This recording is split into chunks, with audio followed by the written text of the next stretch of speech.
ubugingo buhora kandi ubwo bugingo ni ukubukorera. Nukora nabi ntuzabubona, nukora neza uzabona ijana ku ijana. Ubugingo burahari. Haleluya, haleluya. Ufite ugutwi n'iyumvi by'umwuka abwira amatorero, unesha nzamuhabwa ujya ku mbuto z'igiti cy'ubugingo kiri muri paradizo y'Imana. Waretse umuntu akaza yisomera.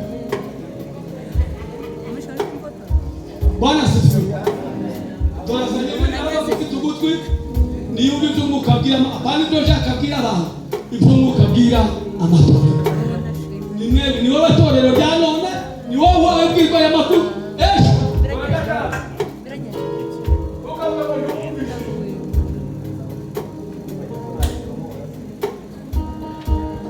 Abandi bafite iby'umwuka abwira iki? Amatorero. Iki ni igihe cyawe cyo gushaka mu maso h'Imana, ni igihe cyawe cyo gukorera Imana, ni igihe cyawe cyo kugira umuhati, cyo kuvunika ushaka mu maso h'Imana. Abashumba bafite gahunda yabo, ibyo bagomba kuzabaza. Nawe ufite ibyo uzabaza. Amen. Buri muntu wese afite patimenti yiwe, ibyo azabaza.